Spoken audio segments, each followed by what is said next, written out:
Hello and welcome to the Inbetween podcast. I'm your host, Joe Scott. I'm joined here by Tony Tones at RT. How are you, Tony? I'm very good. It's very close to Halloween. I feel It's great. true. It's. I Wait, think the whole house has been spooked.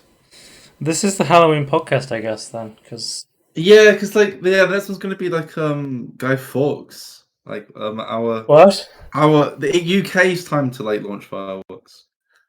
They were launching off It- fireworks yesterday, and me and my friend Halo Andy, Hearthstone Andy, we were just like, why the hell are people lighting off fireworks? And I was trying to figure out what holiday it was that they were launching fireworks at different places in the UK at the same time.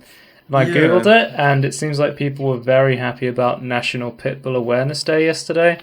yeah. I think Patrick So, Stewart's up there. Maybe he was launching a few fireworks. oh, it's also the 20th anniversary of the iPod, I think, or something yesterday. Oh, that's a good. That's a So good that's why I reason. was shooting up fireworks yesterday. Yeah.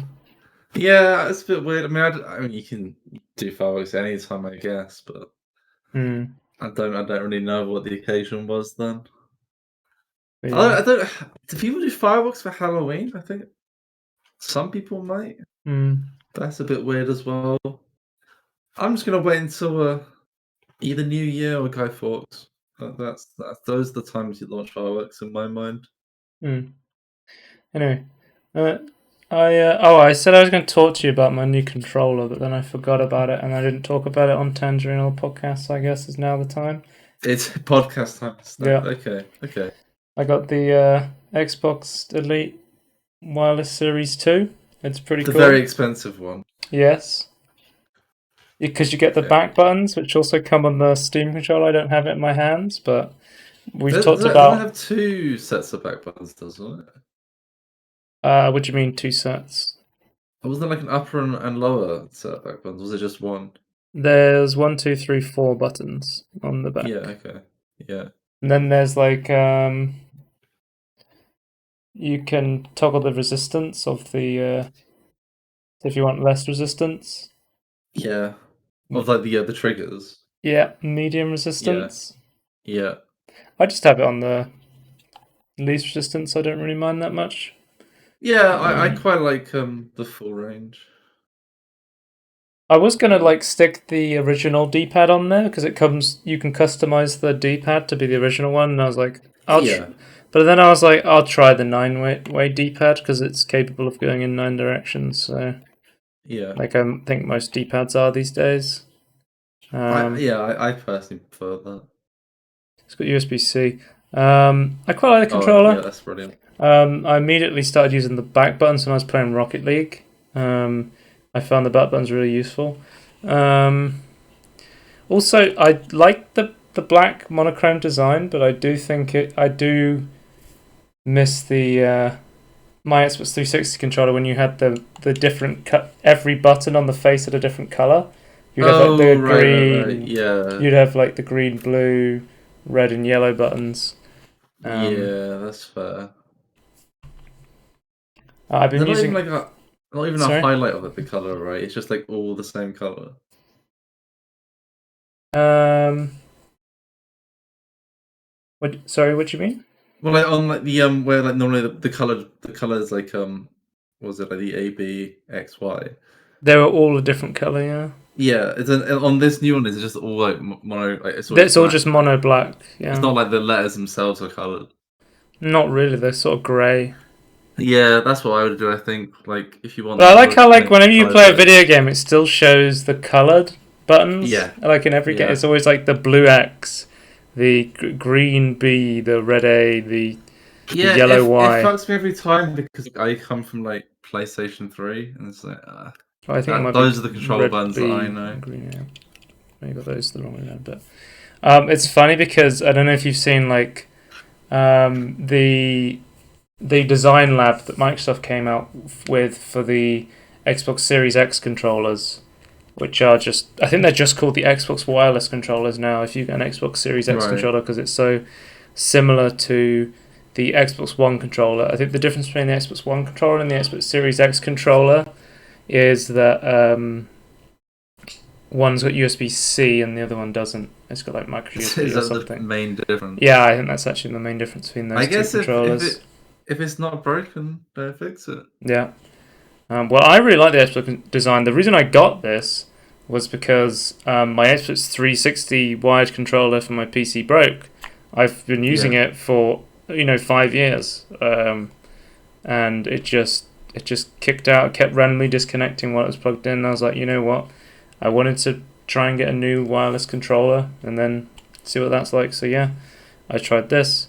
My reviewers, back buttons really good. Customization, I don't really use the customization that much, so I don't think I really needed that.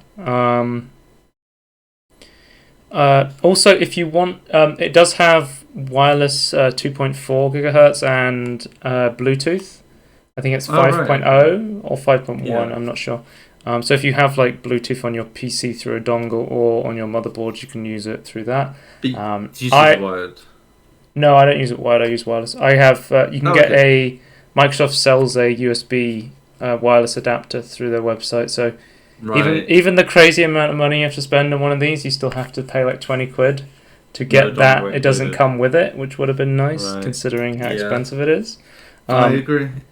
Unless you like. So my advice would be, unless you are dying for the back buttons, I would just get the Xbox Series X controller if you want an Xbox controller. That's probably my advice. I think the tactile grip, the build quality, the customization is really cool. Yeah. But may not worth the money. But probably worth just like, I think it's like half as much. It's probably like £70 or something to get the Xbox Series X like Design Lab. That's what I was talking about with Design Lab. Somebody took the Design Lab, because you can make like very minute stuff and then you can copy and paste it, send to somebody else so they can use that in their controller. They basically made the white Xbox controller and then they made the custom colors for the buttons to be the original blue, yellow, green and red. So they redesigned the Xbox 360 controller, but in the Microsoft Labs for the new Xbox Series X controllers that they don't do now, which I thought was pretty cool. Right. Can I do it in the colors of PlayStation colors? That's what I want to use.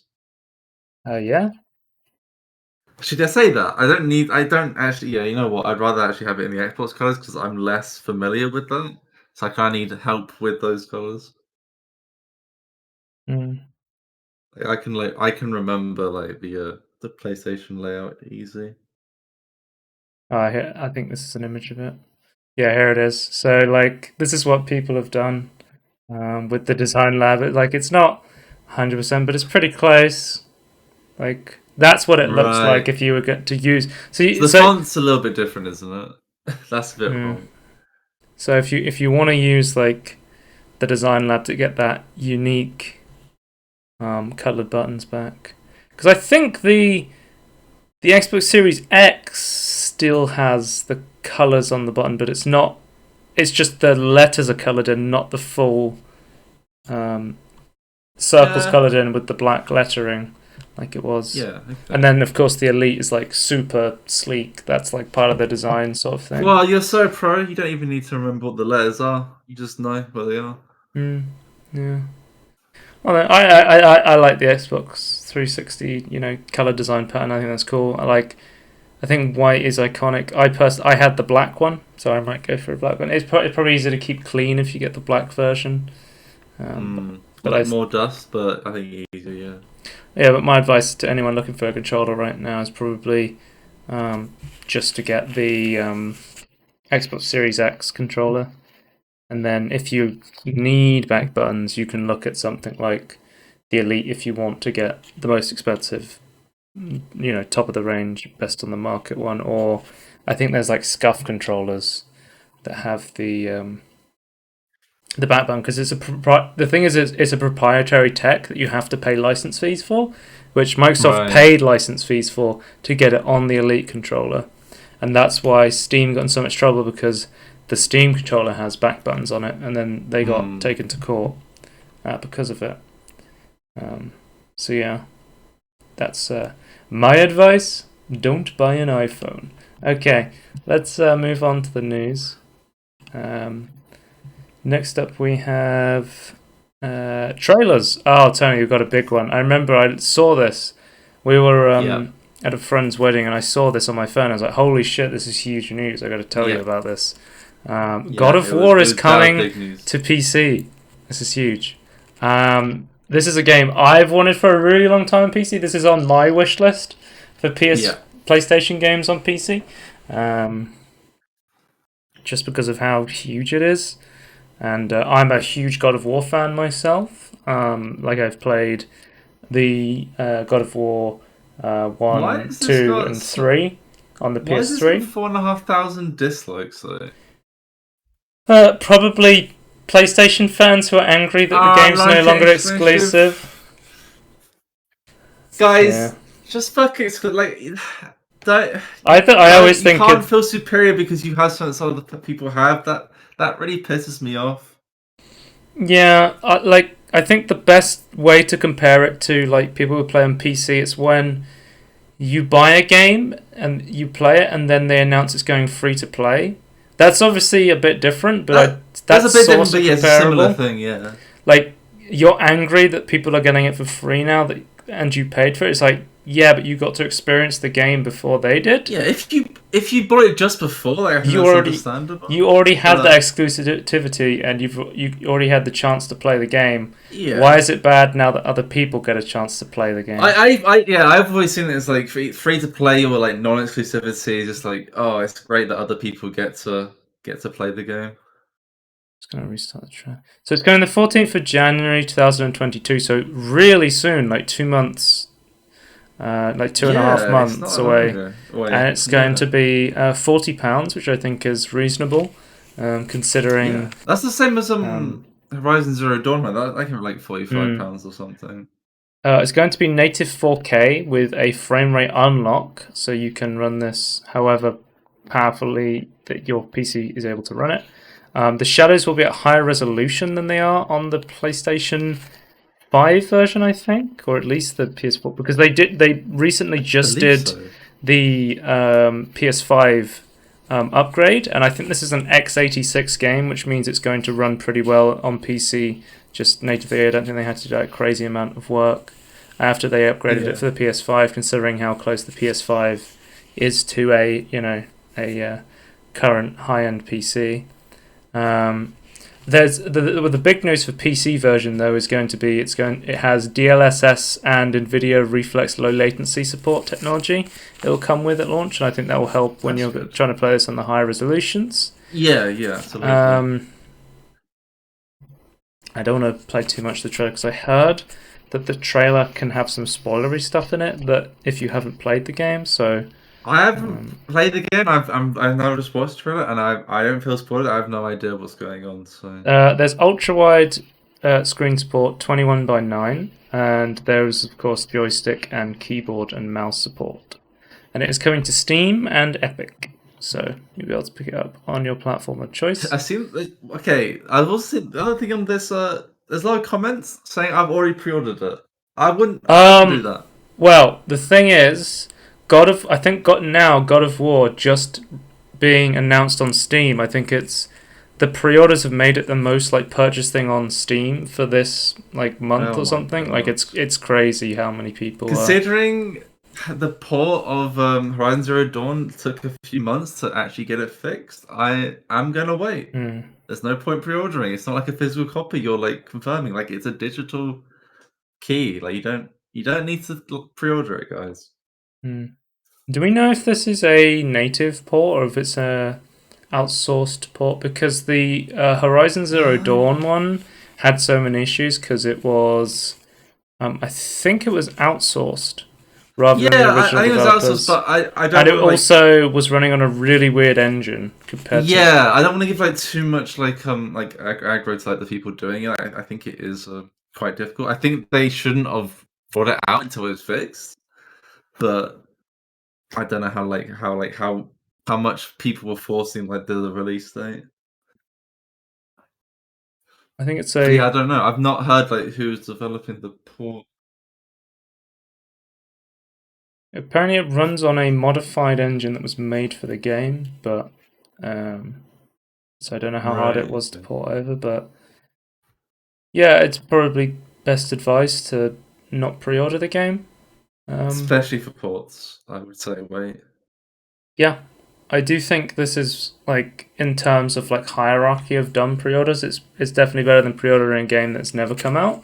Yeah, like you know what the game is, but we already know that the game is going to be good. It's just the port quality we don't know yet. Yeah. I'm umming on the side that it probably will be okay, but I still think there's not much point to pre-ordering it. So, but it's definitely one on my wish list because I'm a huge God of War fan. I've played, God of War 1, 2. Remastered on the PS3, God of War 3, and the PSP games when they were ported over to the PS3 in HD.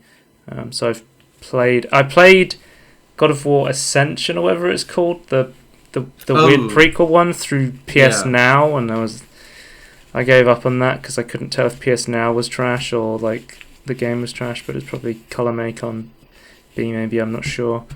But yeah. It's also funny because this is like it's sort of the fourth game of God of War, but it's also not. Like people were complaining because they were releasing Uncharted 4 onto the PC when you can't play 1, 2, or 3, and then this is also sort of God of War 4 on the PC, whereas it's the fourth in the main storyline, I guess, right? So as someone who knows the story of God of War, without going into spoilers, this is pretty much a standalone game. Like it doesn't continue on from God of War 3 because the ending of God of War 3 is very abruptive. I was gonna say like it doesn't look anything like from the bits I know and like a little bit played of like a 3, like it doesn't even look like similar. I mean, do you ever plan on playing God of War? Because I can explain it better if I tell you. I don't think I care about spoilers, I'll say that. Okay, so if you don't care about spoilers, stop listening, and then I will bring up a picture of Peter Molyneux when it's safe to start listening again. Remember to do that? Yeah, I'll pull up a picture of Peter Molyneux. So the way God of War 3 ends is Kratos kills every single god and the world ends. Oh, the world. Okay, right. Like the universe ends basically. Yeah. Kratos kills every single god in the world. Literally every game, you just go around and kill gods, right? And you become in the second game you become the God of War after killing him, and then the third game is like, fuck the gods, I'm tired of this shit, I'm gonna kill all the gods.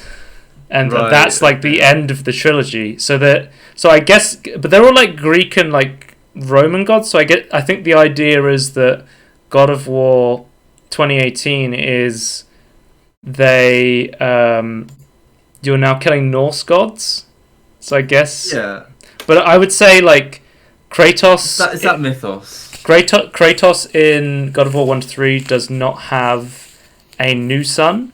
Like he doesn't have the father-son relationship. He does have like a family, and it goes into like the Ghost of Sparta, right? Where he's tricked into killing his own family when he made a deal to win a battle, and he has that original family, but that's a different family to this family. So I would say like, it's definitely standalone. I would say that this makes a lot more sense to release on its own than God of War. I would say Uncharted 4. I'll say playing 1, 2, and 3 of Uncharted, but not 4. But seeing 4, you definitely need to play the first 3 to understand 4. So that's what I'm kind of thinking when I'm like, I want to play 4 because it looks cool, but then I'm like, I want to play the first Uncharted game. Also, like if you start with 4, then like go back to 1. Like 1 is good, but like 2 is much better. And that's like it's gonna be very jarring. I think it's like best to play it in order of release. Next up, we have another huge release. We have Grand Theft Auto the Trilogy Definitive Edition. This looks really fucking cool. That's fake 1440p. I can tell. There we go. So this one, okay, Tony. This one's gonna be a bit hard to swallow. A lot of people. I think anytime you remaster a game and change the character model style, you're always going to get a lot of backlash. I don't know how you feel about the character models change. Obviously, is it shown in the trailer? Are you watching the trailer?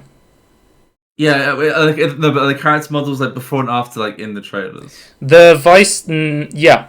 So the big ones are the Vice City 1 and Vice City and GTA 3 models are changed the most. They have much more cartoony style. I would say, like, wasn't it Saints Row remaster that had quite a big change in the character models? And yeah, they went from like pseudo cartoony, cartoony realistic look to like more realistic. They went for a more cartoony to realistic, whereas these are going to more realistic in quotation marks because they're so old to cartoony. Okay. So there's only 58 seconds on this trailer, right? Is that all of the information, all the visuals that we have? No, there's images as well, which I've linked underneath that show stills. Obviously, if you're going to update the character models, you have to remake them from scratch, and the new character models do have much more details. Like, I watched a video today on YouTube where somebody remade shot by shot everything shown in the trailer and showed what it looks like in the original games, and that was quite like useful to see. Like, I love the original character models, all of their hands are like glued together, whereas like we now have like fully functioning fingers on the characters. I personally like the new models. I would say when I was looking at the kind of before and after, like, I didn't disagree with any of it. Like, it still looked in keeping to me, but maybe I don't have like, I've not played like the older games, so right. I don't I have played the old games, and I was a big fan. I think Vice City is probably my favorite one out of the three. I haven't played like a crazy amount of San Andreas, but I have played a crazy amount of Vice City. But yeah, I like the new models because I think the more cartoony sort of style goes with, like, you know, in the loading screens you have those images of characters in GTA when the game's loading, and it has that like inked out, more like comic style look, almost. I would say. Yeah. It's sort of more in keeping with that. But obviously, so the positives are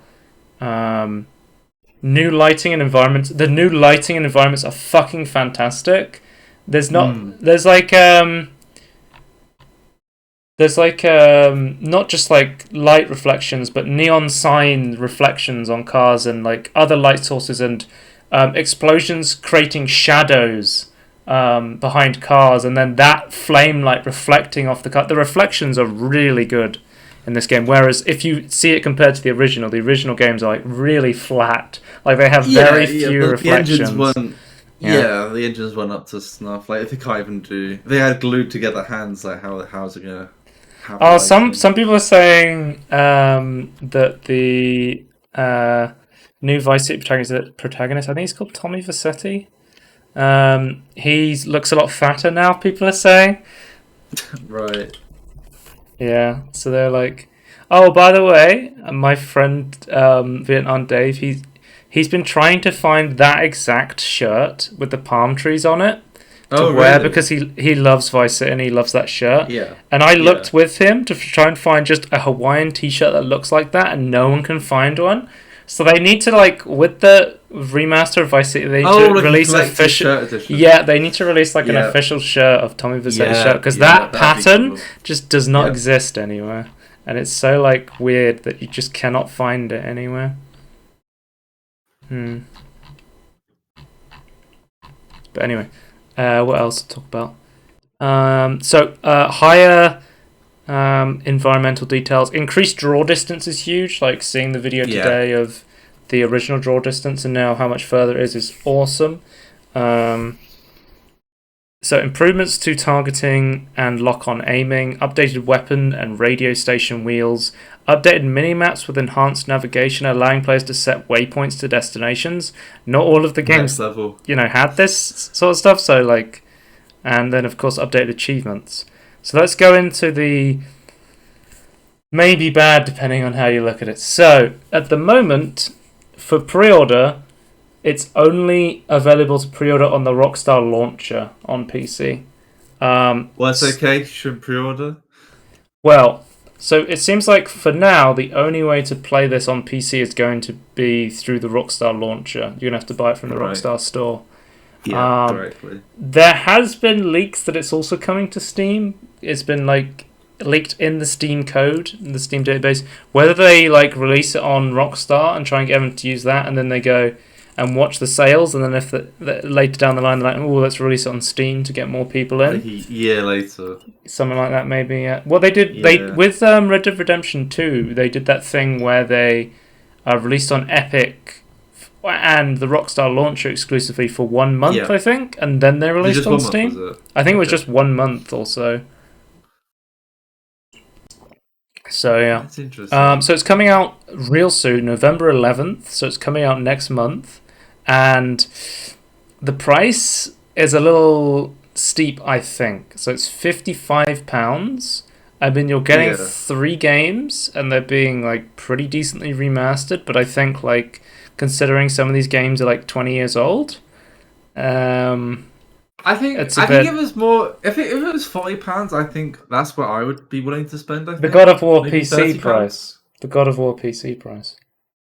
Yeah, but it's like 3 games remastered, right? Like that's no easy feat, and it's like all in one. But yeah, I think I want to say like 30 to 40 is where I would be willing to spend. So I know like they're really bad with sales. Like all of their games are almost never on sale. But I think I might wait for the sales if there are any. It seems like you have to buy the bundle to get all of these games, but there is going to be a standalone version of GTA San Andreas Remastered coming to Game Pass for Xbox on the 11th of November, when the game launches, and then you can get the GTA 3 remaster coming as a standalone to PlayStation Now on the 7th of December. But it seems like if you want to play GTA Vice City, the only way to play that is to fork out for the full remaster if you have the Xbox Game Pass or PlayStation Now. So it seems like a bit of a teaser to try and get people on those services to play one of the games and then go, oh, that was really fun, I want to play the other games, now I have to go and get the full game sort of thing. I read somebody said it would be the funniest move if they made a free version if they made a standalone version of GTA Vice City exclusive to the Switch Online Pass that's coming out, the expansion pass thing that they have now. That would be pretty funny. Also, one huge question from me. Oh, it's getting deep learning super sampling on PC. The GTA that's Trilogy Definitive Edition. Are we going to need that? I guess some the recommended specs are like a 970. So not everyone has. Yeah, that's fair. So like it definitely seems like it's a lot more demanding than like I think it has higher recommended specs than GTA 5 maybe even. So really, okay. Well, it's just how the times have gone. Don't you need 16? Don't you need like 20 series and higher to use DLSS though? Yeah. But I'm saying like if they're recommending a 970, that obviously means there's going to be the thing with it's like more performance to have. Yeah. The thing with GTA games is they always have a lot of performance overhead, where there's always more to push. Like even if you load up GTA 5 now, there's like extra options you can put, which will just destroy your GPU. Even like 20 series, 30 series GPUs. So. It's always good though, because it means like in the future you can make the game like even better, although it'd be less efficient than more modern ways of doing it. But it's still nice that they do that. So my big question is about the soundtracks. We have no word from Rockstar about the game soundtracks, and the licensing problems that they're because going to that has to be the biggest legal snafu when it comes to games getting re-released with their original soundtracks, because I believe the way it works in movies is movies have like they have like a lifelong license where the movie will always have the right to play that song in the movie. But it's very expensive, I think, to do that. But also movies only have like 2 or 3 songs in them that are licensed generally. Yeah. And whereas these games, there's radio stations with like 50 songs maybe, like something like that. Yeah. I know. Go on. I was like, Rockstar normally they're normally there's like been like issues before, right? Where they have to like remove certain tracks, they get like reinstated later on. So like maybe they are Well, like they willing to keep like pay you adding. to get all of them. They also like have added a lot of new stations to like GTA 5, where they did like Blonded Radio. Right. They did, what was the other one called? They had like loads of. There was one with Danny, hosted by Danny Brown. Um, like they've added more radio stations when they've had to take songs away, or they did something with the GTA 4 ones. I don't remember. Because like Yeah, a lot of remasters will just straight up remove songs from the soundtrack if they yeah, and can't they get the just rights go to on. them. Like I was talking about Tangerine earlier, Bioshock remaster had to move some games to Yeah. the soundtrack. A lot of like re-releases just have to remove them. So that's my big, because like I feel like the music to GTA is one of the most integral things to like it's like imagine playing through the Fallout games without the licensed music. It's Yeah. like sort of insane if they ever re-release those. Um, I know Fallout gets around it a lot of the time by doing like they don't license the song, they license the performance. Like they have Yeah. a They, certain, I think they have a they license technically for own a, it as well. they have like they've licensed a performance of Country Roads, or what was the one that I didn't like? There was like that Johnny Cash song, but it was like Ring of Fire. I hate the cover that they show, so I never Yeah, but listened like, to it. because we're going through like all the ones like in the like the Wikipedia or like the Gamepedia page, where it's like, oh, like it's like all like either they're old songs, like either they're old songs or they're licensed to them, or if they are old songs, then they got someone else to do it and they own the rights to that. Mm. But I heard, yeah, they've confirmed it's an Unreal Engine 4, which the leaks we talked about earlier have pretty much confirmed. So pretty cool to see how much detail they've got into the old games now, moving them to a new engine. I hope, my fingers are crossed for this one because I really like GTA. I'm a big fan of the games, so hopefully they will be, a good lick of paint on some old games. I do genuinely hope they have like updated the gunplay a bit. Like I know they said that Yeah, they're doing like targeting and lock on aiming updates, because like going back and playing like GTA 3, the gunplay is just awful for like a modern day like sort of yeah, thing. yeah, yeah. So yeah, I'm hoping that God of War on PC and GTA, or yeah, trilogy is going to be good, and hopefully it comes to Steam as well. Hopefully, Yeah. I'm a big Steam fan. And next up we have Concerned Apes Haunted Chocolatier. So this is a new game from the Stardew Valley dev. Oh, it's them. Okay, right. Yeah. Is that why the game that is Stardew Valley on YouTube? Yeah. Okay, It interesting. thinks it's Stardew Valley, which is probably pretty accurate. Always been set as Stardew Valley. So basically, the idea of this one now is you work in a chocolate factory, making chocolates for ghosts, I think it is. So it's like, What? it's taking the. It's like haunted places, right?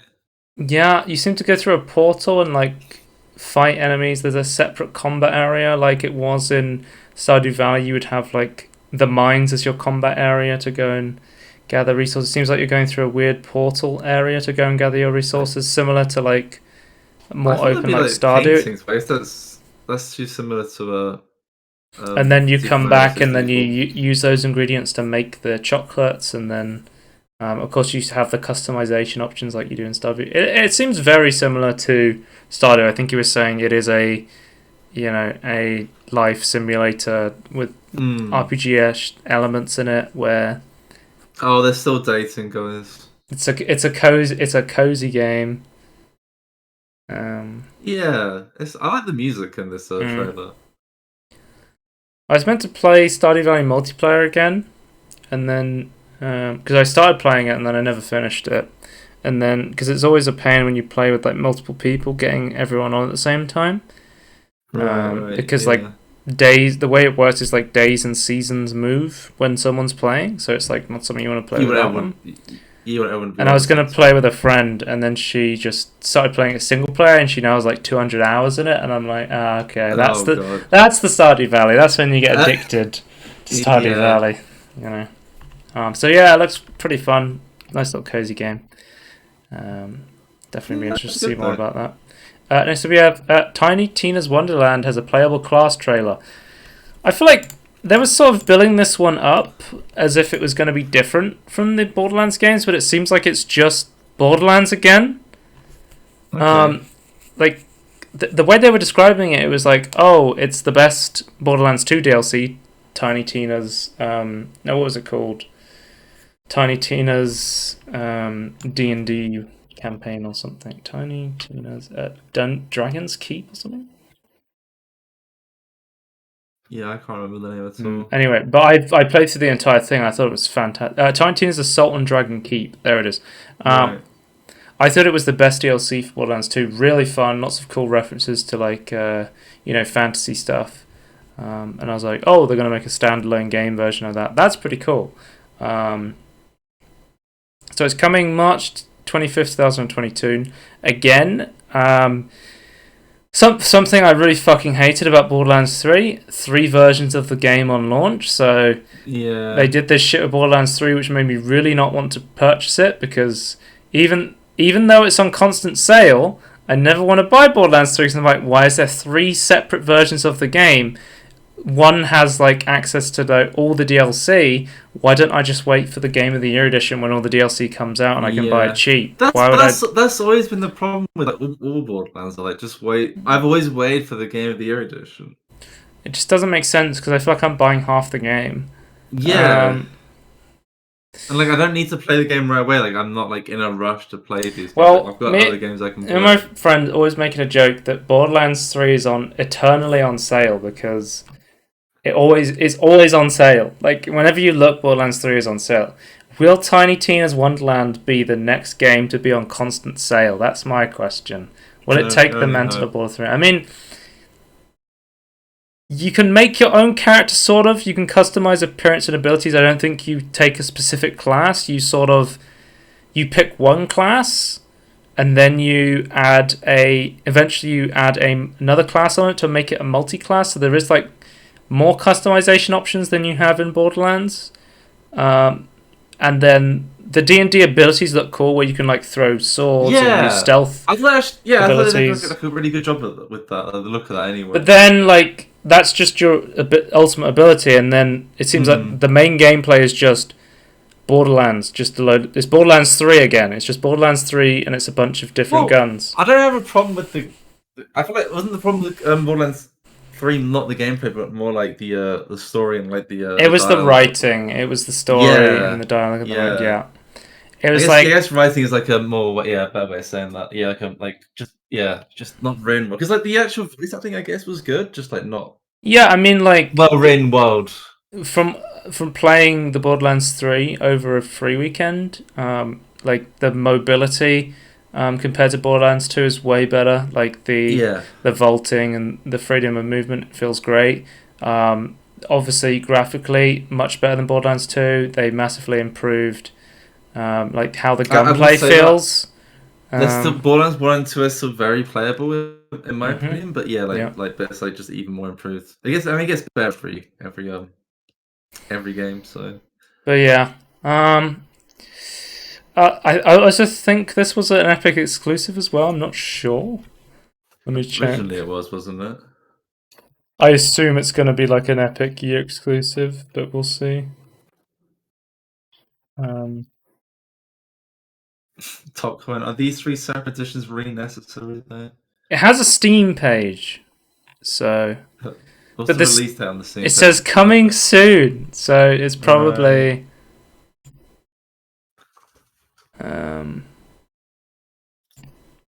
I guess it's gonna be Epic exclusive for like a year, probably. Yeah, probably. That's what I'd assume. So. Yeah, so if you pre-order it, it promotes you to go to the Epic Games Store. So it's like an Epic exclusive. So Epic exclusive, 3 editions of the game, gonna be really expensive, and then it'll probably half the content will come later.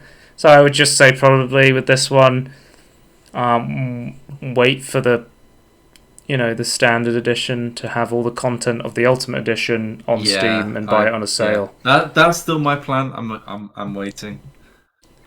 Well, speaking of Dungeons and Dragons and Blades, what about Blades and Sorcery?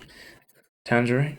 No, not Tangerine. Tangerine. My VR game of the Blade week. And Sorcery.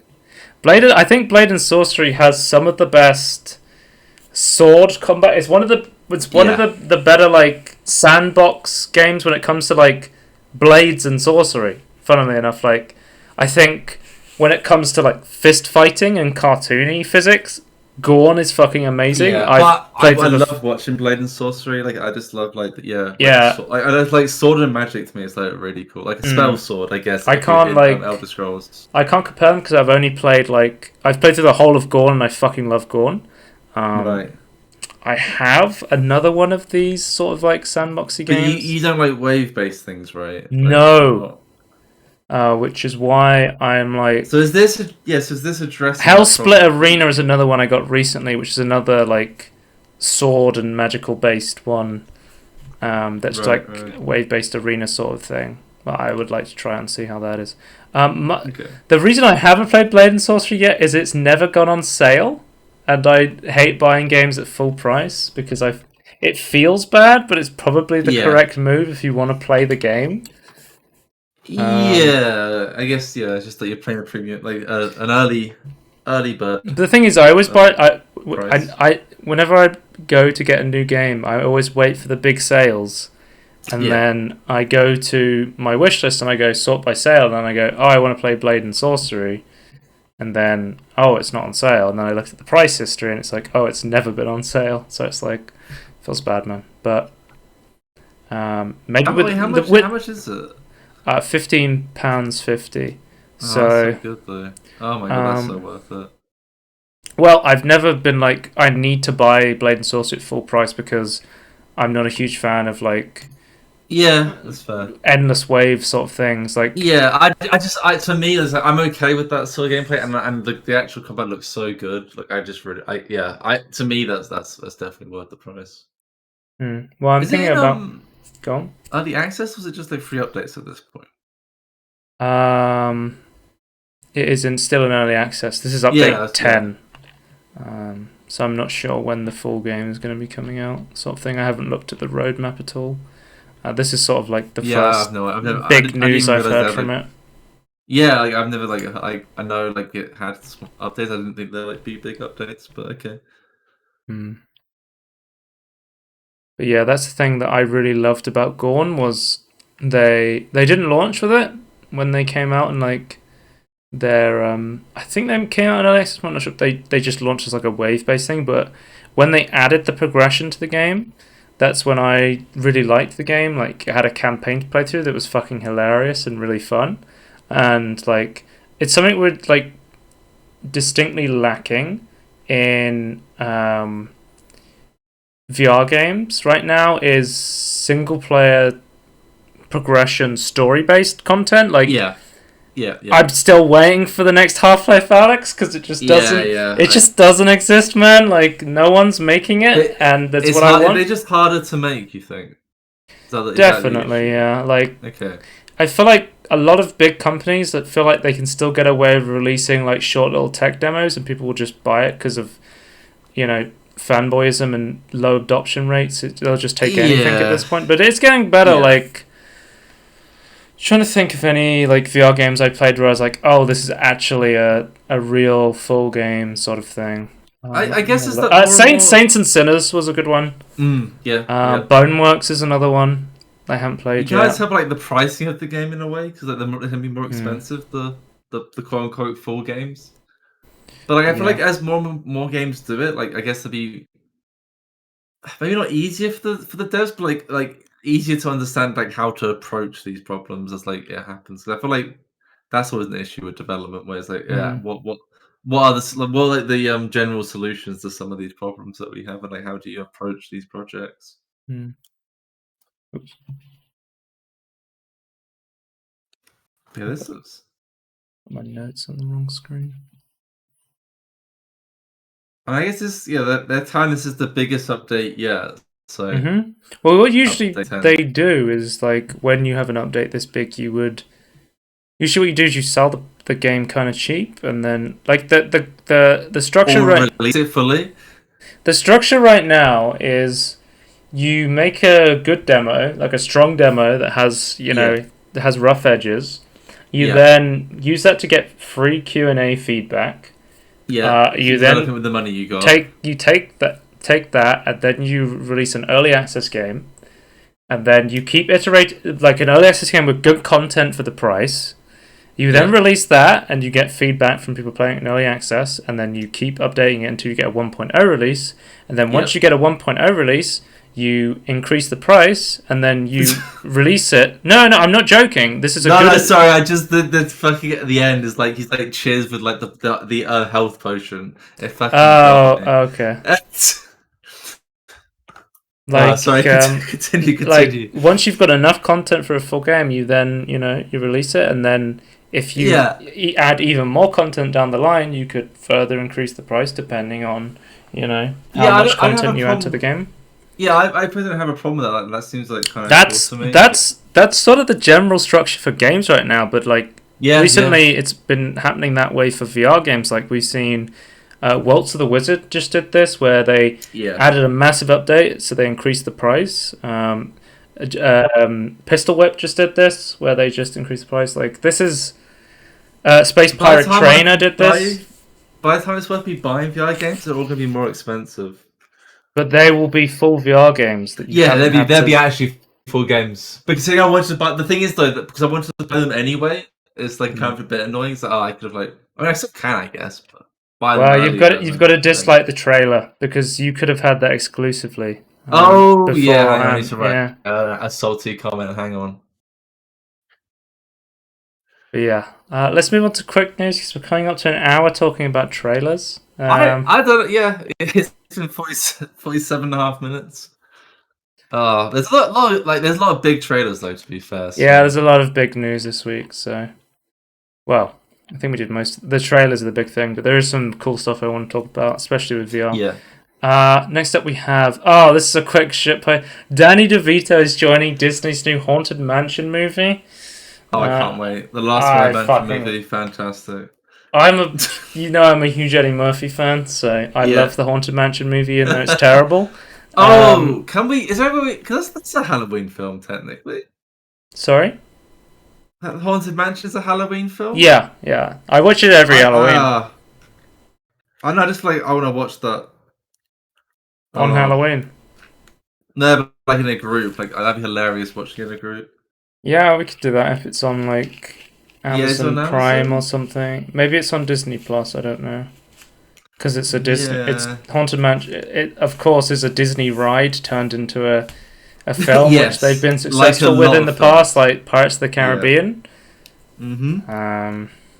Yeah. I've been getting into the Halloween spirit. I've been only playing Halloween-related games now until Halloween. So, what have I played? So I've played Scream Fortress on TF2. I've played Dead by Daylight, and then before the podcast I was playing a game called Pumpkin Jack, which is like a pumpkin spooky platformer. I'll talk about those on. I did look at the store page, but it looked pretty interesting. Tony, the Xbox Series X mini fridge pre-orders have begun. Oh, they've begun. Yeah. Wait. They began on October 19th, so they're already out. The pre-orders began. $100. $100, £90. I think that means it's not worth it for the size. You're paying a lot of Microsoft tax there. I was speaking to someone recently about the Xbox Series X and the stock prices stuff, and I was saying it's going to be really funny when all the parents go out at Christmas trying to buy the Xbox Series X and they accidentally buy the Xbox Series X mini fridge instead. And they go, "Hey Timmy, this is the Xbox that you wanted," and they're like, "Oh, for God's sake!" I was gonna say that the mini fridge that I recently bought during summer, that was £95, and it's a lot bigger than this. And I think What cooling system is this using? I don't know the cooling system It of the looks Xbox to me Series it's X mini fridge. I think it's too small to use a proper what your big main fridge freezer would be using. So I Okay. think it's going to be like a Peltier system, which is just a shitter version, in my opinion. I don't know. This seems way too expensive for what it is. There's a lot of Microsoft tax there. I'm reading the comments. Someone is saying, does it have a compressor or is it just a thermoelectric cooler? Yeah, that's a Peltier. The thermoelectric is a Peltier thing. Press release calls it thermoelectric. Yeah. So that's not as good as a compressor one, right? Like a natural fridge? So the compressor is uses a refrigerant, which is more efficient. Right. But the thing is it needs more space though. So if you don't have the space, you can't use it. That's why mini fridges normally use the thermoelectric effect.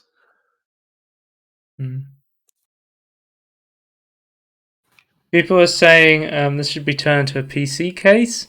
That's a funny idea, but ultimately a bad idea because there's a video on Linus Tech Tips from a while ago that shows you why it's a bad idea to try and cool things in a fridge because of the way compressors work. You don't have any way to exhaust, so that's the biggest issue. No, the biggest issue is compressors are very good at keeping things cool. Yeah. But the problem is that you need a closed system, and your component's going to be shooting out heat into that system, which means the compressor's going to be constantly running, which means it's going to be really bad at its job. I will say this: there's a reason why a lot of fridges will say don't put hot things in the fridge. It's because I think J2 Sensor said this. The thing about keeping components cool is more about exhausting heat than bringing cool air in. You're moving the heat into a different room. Yeah. So fridges are designed to take heat out of a contained space. No, I just thought but I was kind of reading that in a different way though. I was thinking instead of using the fridge as a case, maybe they should have, instead of designing a fridge, design a PC case instead. Wouldn't that just be like an Xbox Series X case then? Yeah, but Microsoft gets money from it. The Xbox Series X is already a PC. Yeah, but it's not when you can build in yourself. I just feel like a lot of PC gamers would build an Xbox case. Alright, let's move on. Announcing Ricochet, guys. Ricochet's come out again.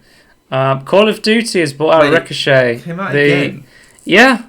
You remember Ricochet?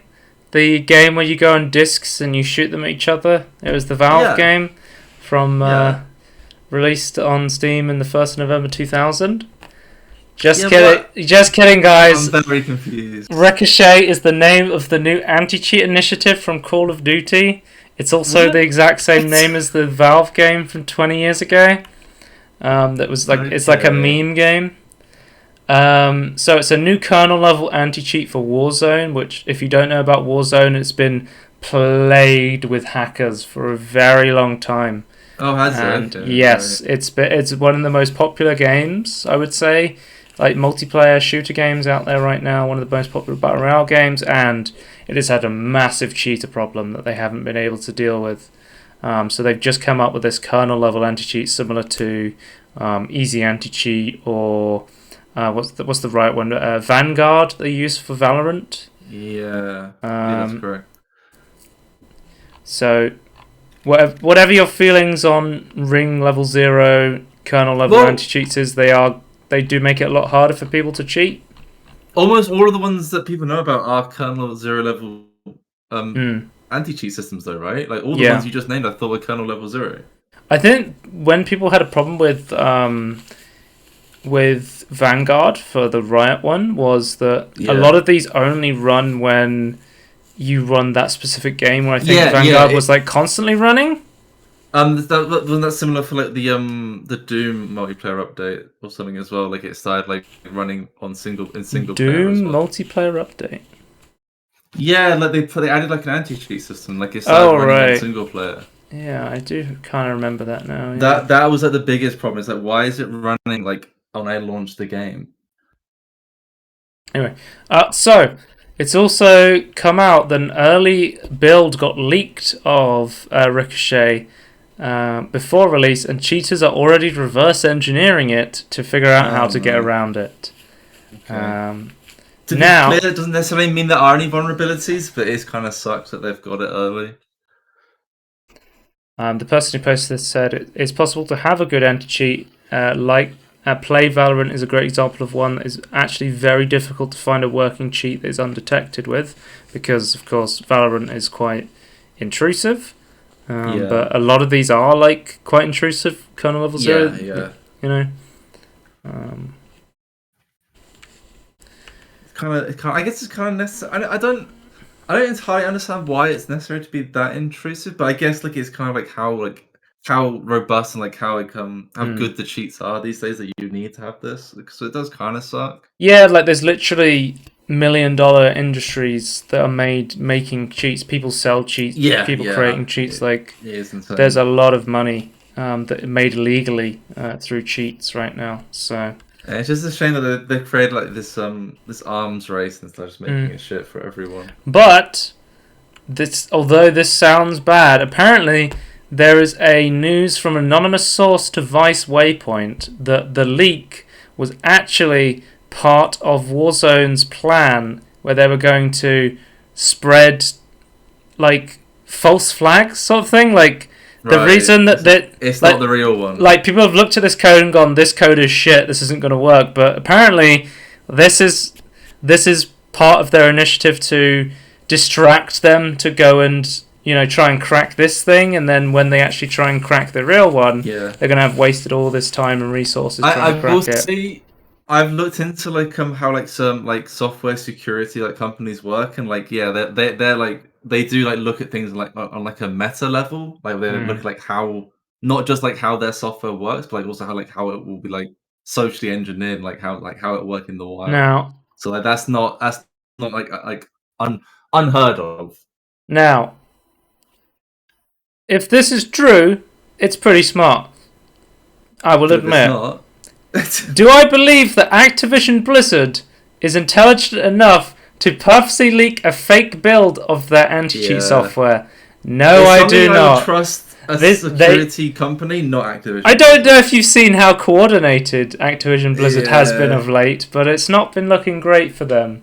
But it depends if was this is this a division that has had their own control over this, and they just has it been meddled with by higher ups? I know from reading people's sources that pretty much everyone working at Activision is working on Warzone. It is their cash cow. Warzone and Call of Duty Mobile is where Activision is making huge bank.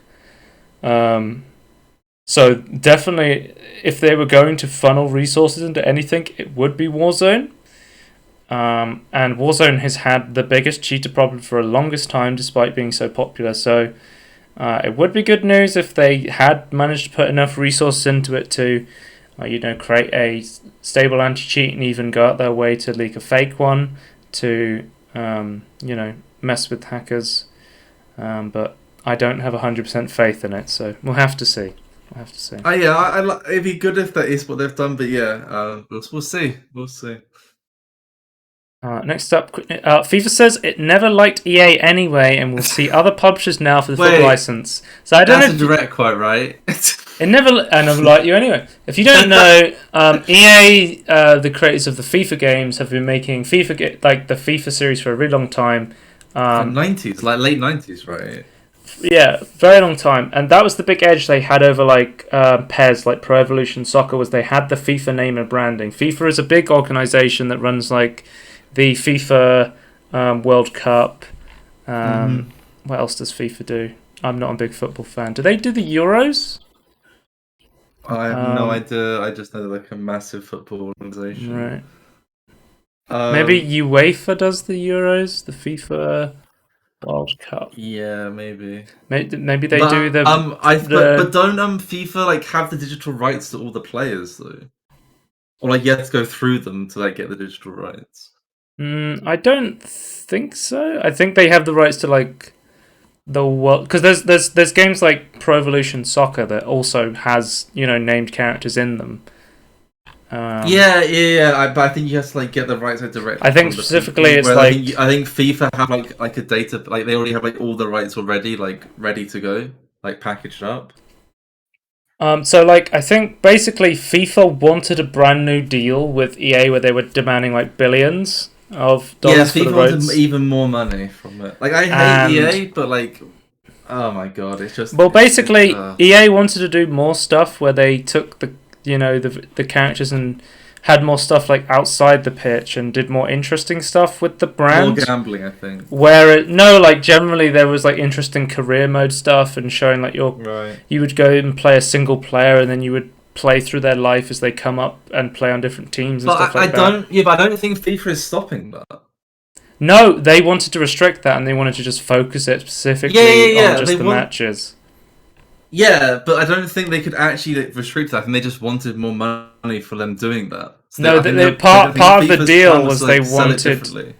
Part of the deal was they wanted it more razor focused sort of thing, which is another reason why EA is backing out.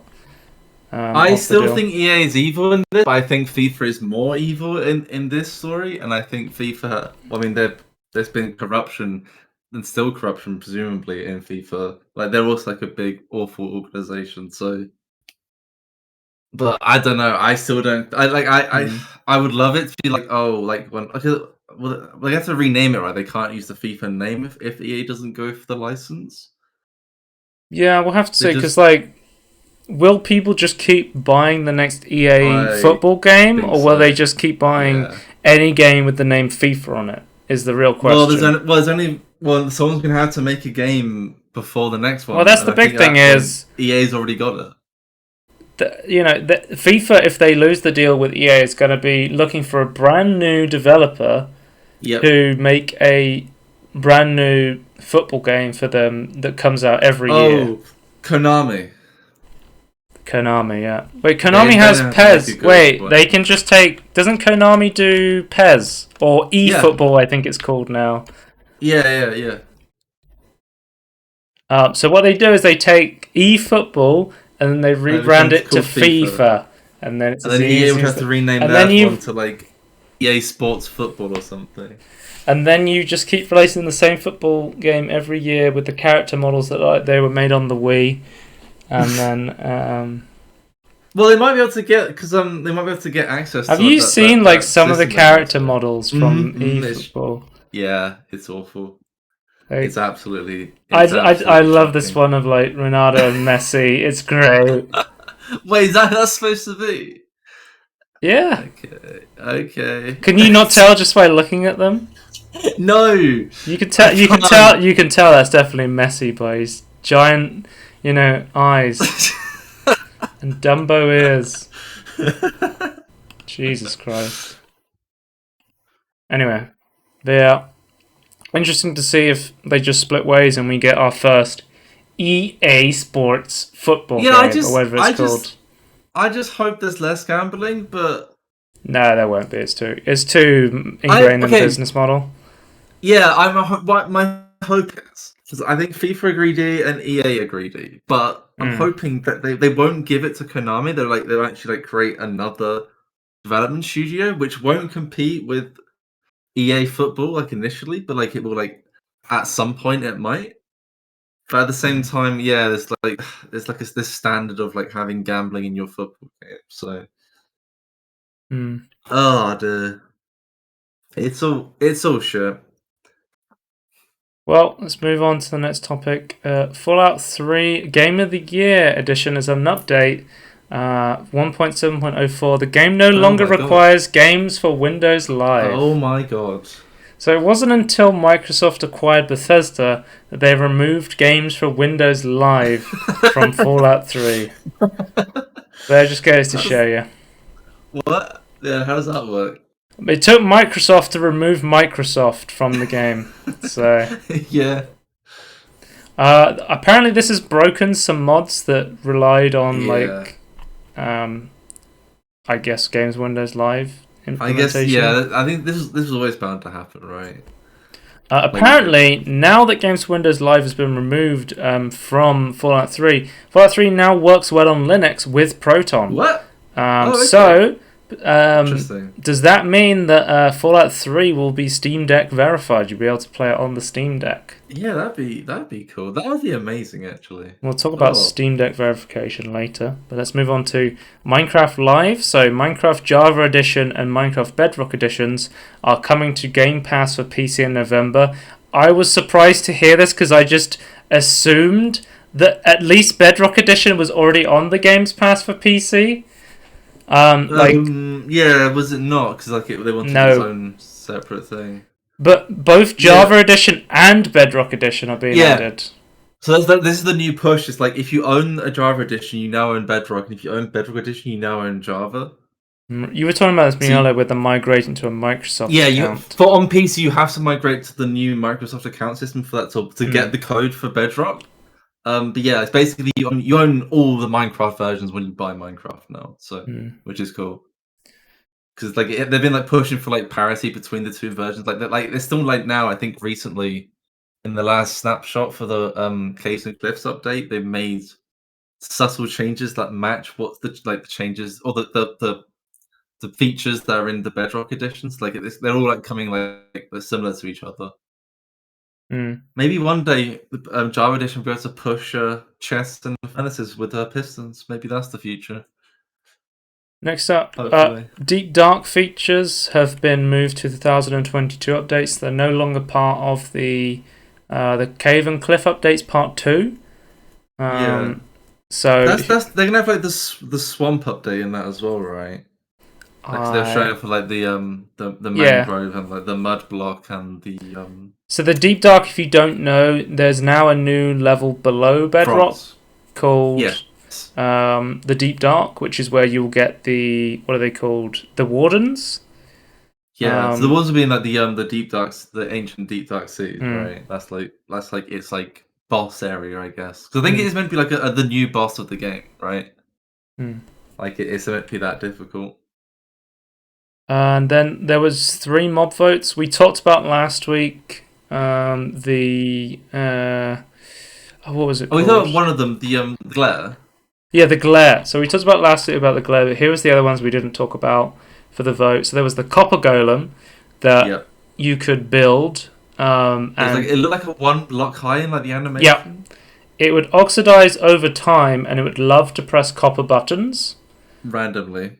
And the speed at which it pressed buttons would change based on how much oxidation it had, and then you could wax the oxidation at the level you wanted, so you could almost automate how quickly the intervals it would push buttons with. So there was like some sort of automation you could do with these copper golems that was quite interesting. There's also the cool idea is like once it like fully oxidized, like it would basically be like a statue, like use as decoration. That'd be really. If you don't look after it, it will just like eventually turn into a statue. Unless you wax it. If you have like an ancient golem like workshop, it would like that'd be so good.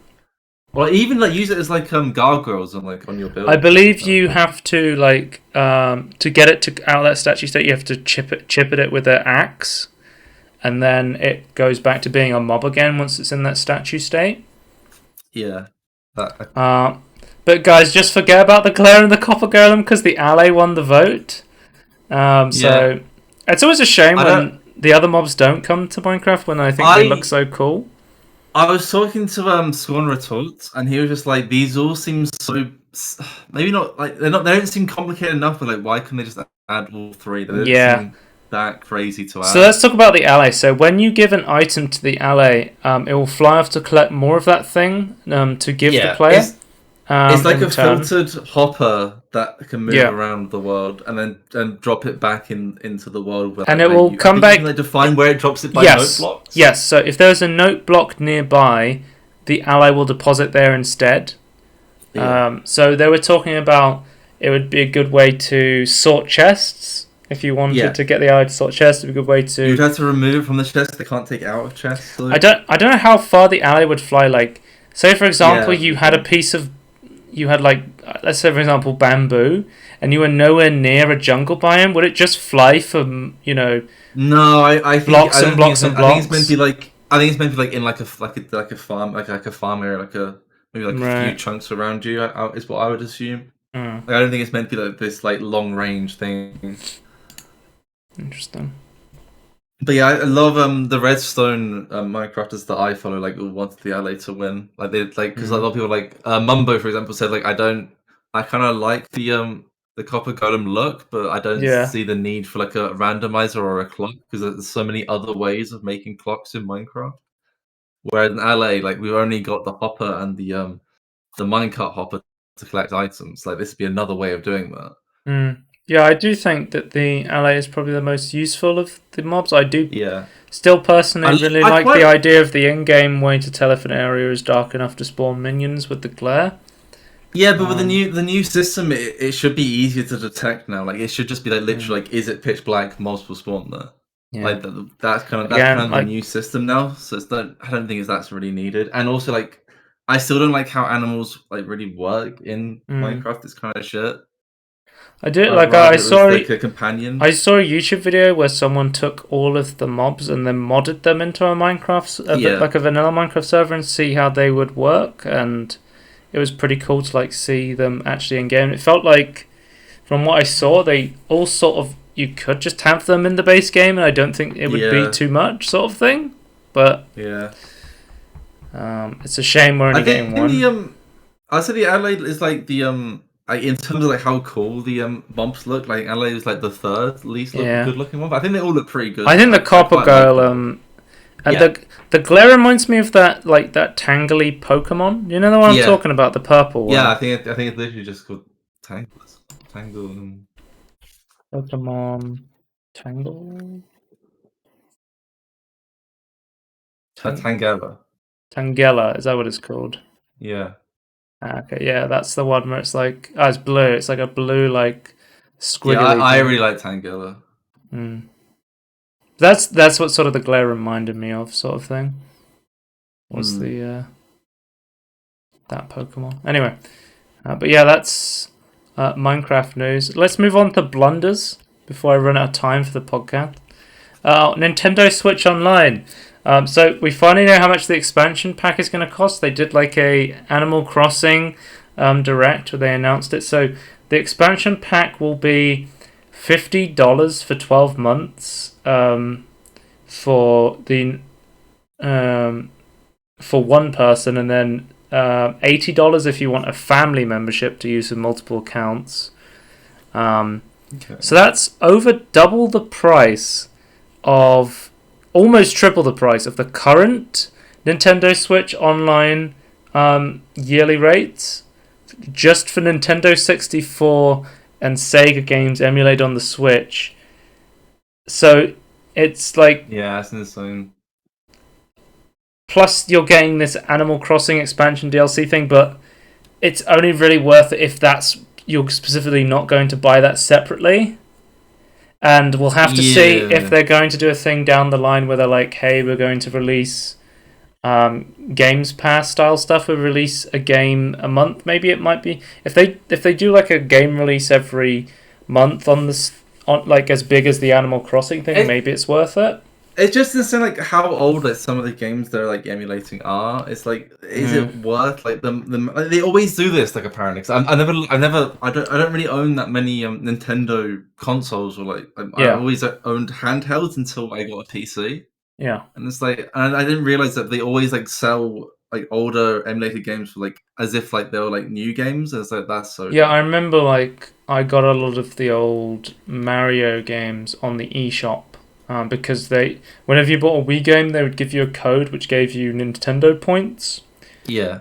And I think we accumulated a lot of them, but we never did anything with them. So I think at one point we just looked on the Nintendo store and it was like, the best thing you could buy was like a Nintendo umbrella. So the longest time I had a Nintendo umbrella that was like white and had the red Nintendo logo on it. And I was like, this is cool.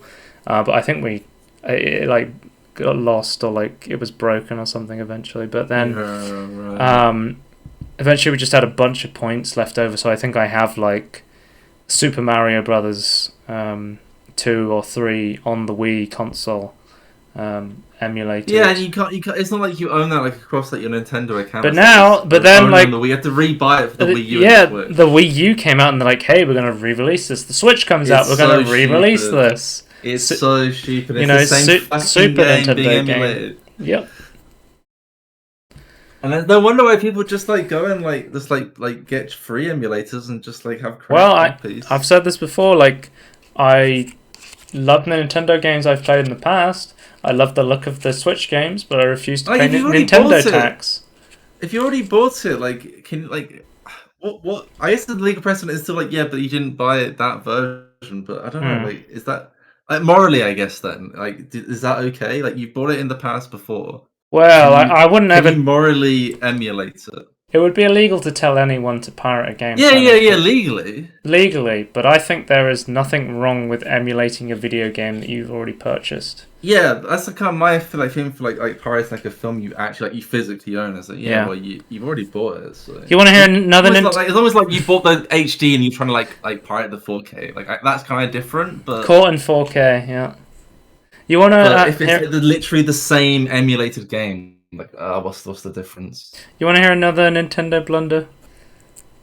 Go on, man. Go on. Europeans cannot digitally buy Dying Light on the Switch because it is banned in Germany, where the eShop is registered. Why is Dying Light banned in Germany? So if you don't know, Germany has used to at least have very strict censorship laws. I thought they were easing that off. They have, but Dying Light came out a long time ago. So it's never like re-updated. So with the release on the Switch, they haven't like appealed the decision from the certification board in order to get it unbanned from the eShop. Okay. Can we not just have like a single EU entity does this, not like a particular EU country? Yeah, but because I'm not in the EU anymore, but I still kind of like EU still my city, you know.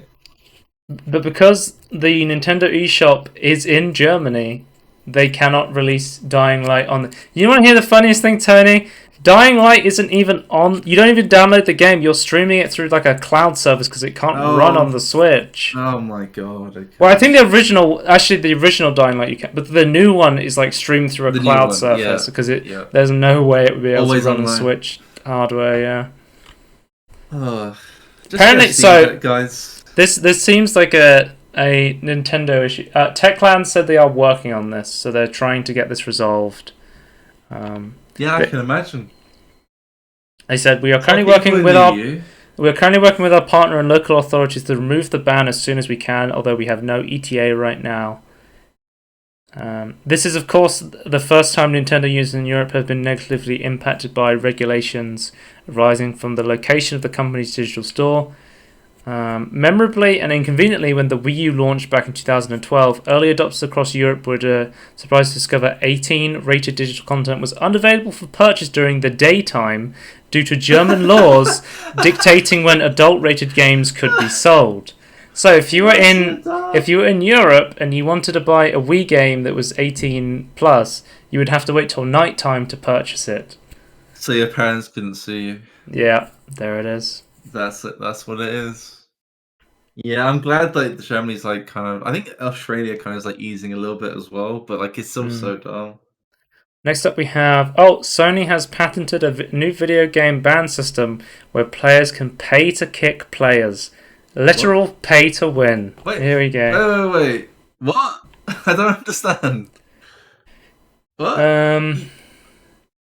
In 2020, Sony filed a patent for allowing live stream spectators and participants to remove players from a game. Yesterday, the United States Patent and Trademark Office approved the patent. Besides removing unskilled players, the system allows spectators to pay for the privilege of removing players.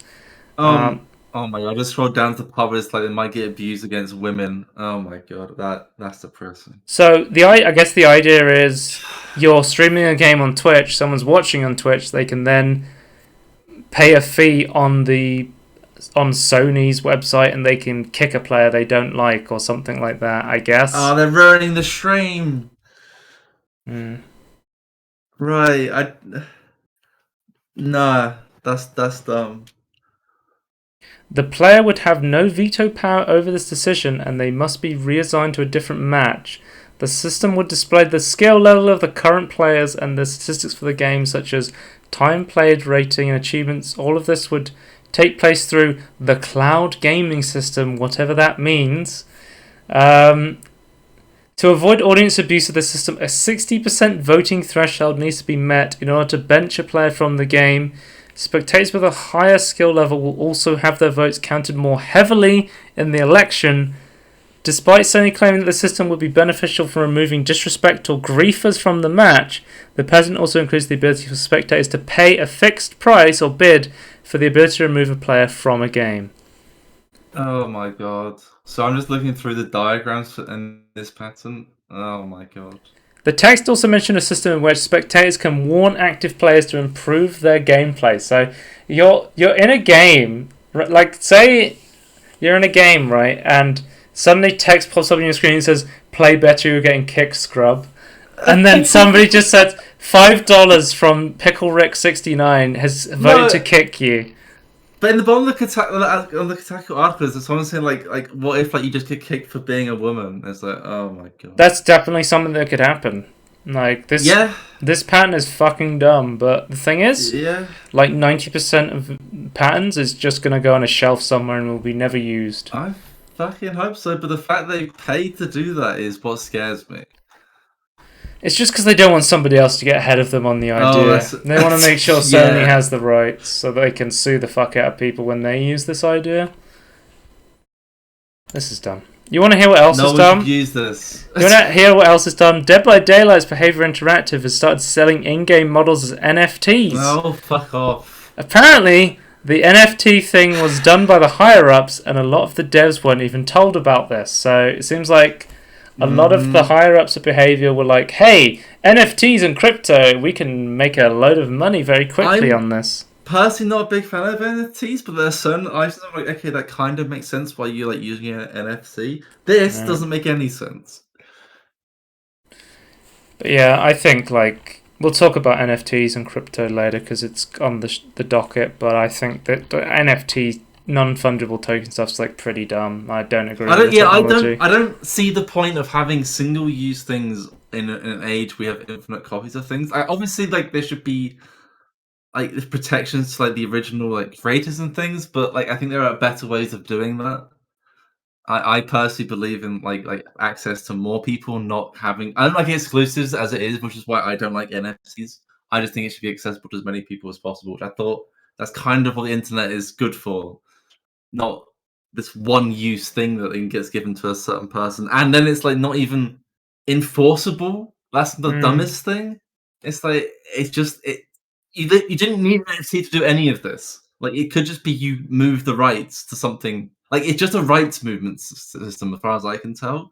But I don't know enough to like actually debate against. Speaking about DVD, For Honor had a crossover event with Dead by Daylight recently, where they made a brand new gameplay for Honor, which got a temporary game mode where you had like the killer from Dead by Daylight come in and you would fight him. You had and new crossover skins. It seems like For Honor put a lot of work into their side of the crossover. This is in Blunders. Well, they made brand new finishers that were Dead by Daylight themed. This is really good for Honor. What Dead by Daylight did was they made a one charm that was For Honor themed in Dead by Daylight. In terms of their contribution to the crossover. To be fair, though, like I feel like they've got more money and like more time to do this. Well, yeah, that's a bit. Yeah. Well, the thing, like you have like a Viking horror guy. They're like cross promoting each other's games, right? And then one of them's like, I'm gonna make a new game mode and put like your characters into my game and feature them. Yeah. And then one of them's like, I'm gonna make a small charm that goes onto like a character model that no one's gonna see. It's like, okay, one of these things is not like the other. Well, they could have made an entirely newer killer. The new killer, Nightman. Exactly. Just comes and cuts people up with a sword. Yeah, just like a knight. A Templar killer. The closest one I can think of is there's a killer called the Plague. That's like a more of a ancient, like medieval-ish style killer. But right. You know what I want? Well, I want the I want the Gremlins from Gremlins. Oh, Gremlins from Gremlins. I want you to control one. I want you to control one horde of Gremlins, and then the ability to like send off individual gremlins to go and attack people. That's my dream for the killer and DVD. That would be cool. Yeah. Can you write them a letter? Yeah, I'll send. Guys, can you get the rights to Gremlins so we can have a Gremlins killer? Who owns the rights to Gremlins? The film producers. I don't know. It's like I want to say it's directed by Joe Dante. Yeah, Joe Dante's the director, but I don't know if he owns the rights. I think Warner Brothers distribute. Yeah, who owns the rights to it? I don't know. The Gremlin. Wait, what? The Gremlins in the book Rainbow Roald Dahl. What? Roald Dahl owns it, guys. We've cracked it. What? I'm trying to look it up. Published by Walt Disney. What the? Okay, I'm not really the deep lore of Gremlins.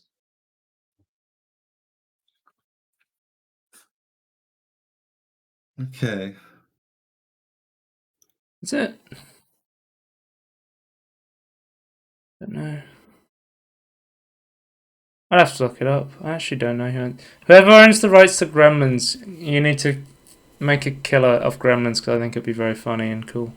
Anyway, let's move on to tech news. Sony is opening. So you know how basically all tech is getting scalped, and we saw recently with the Steam Deck. What the Steam Deck did was they made it so, hey, you need to have a Steam account with a purchase in the past couple of, or a purchase before like 2 weeks before we announce this, and then you can pre-purchase a Steam Deck. Because we talked about this, you said like how many people would never have a Steam account and want like a Steam Deck right now. In a similar vein, Sony's opening up a PS5 queue to buy the console in the US, and the way they're doing it is they're using PSN accounts based on their purchases on PSN.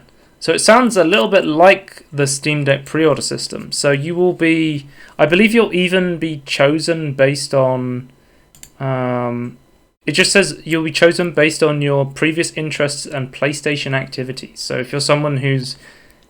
If you're a whale, you get prioritized. Well, I was going to say, like, it sounds like if you're someone who's played PlayStation a lot, they might choose you. But then again, I assume they would just look at your they're just going to look at your financials. That's all they care about. I would like it to be how much you played, but even then it's like, oh, but like, have I not? I don't know. I guess like either way, it'd be preference. I'd rather be playtime over money.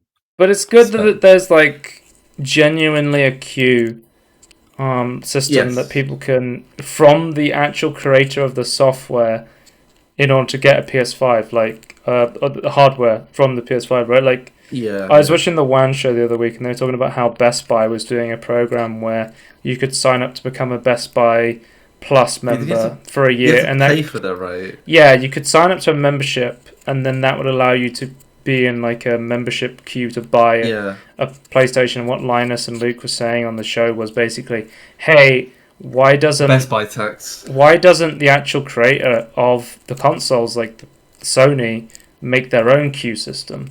And that's exactly what they've gone out and done, sort of thing. So it is interesting to see. Like, I think this is a good system. So hopefully, this is one thing I should mention. This is, I think, US only based. So if you don't have a PS5 in Europe or Asia or wherever, this will not apply for you, unfortunately. I have a meme question. Do you think the Xbox is going to have to do this? Well, you better get your Microsoft account. Start purchasing lots of things on your Microsoft account, guys. So it's a joke because no one's buying the new Xboxes. I think the Xboxes have more supply than the PS5, but I do think there is still some issues with the Xbox. There's still an issue, but I don't think it's anywhere near as extreme. I think the PS5 is selling like fucking hotcakes. So. Yeah, like it's like massively outselling the Xbox. But anyway, next up we have so Alder Lake CPUs from Intel are the next big hot thing that we've seen from them. Like the next CPUs from Intel are looking like really impressive from what I've seen, but obviously we need to wait until the technology actually comes out. Which should be soonish, hopefully. So we'll have to see how they stack up against Ryzen, because right now AMD is on top, but obviously for competition's sake, we want a tug of war battle where they keep going one on top, one on bottom. Yeah, one is passionate. I am worried Nightman. that the big little approach will be badly implemented in software for a bit, and like we have to wait until we actually see Intel have good performance. But I'm hoping. Well, I'm hoping not, but I guess I'm expecting. I think it's supposed to come out like real soon. And yeah, It says like October 27th, so I think like 3 days from now it's supposed to be launching, sort of thing. That's pretty interesting. Okay. Or like that is the. I thought no, that's the official reveal. That's the official reveal of everything. And I thought we had like 3 weeks until the release after that is what I heard. So it's gonna be. We're gonna. I'll talk about it in 3 days, like when it comes.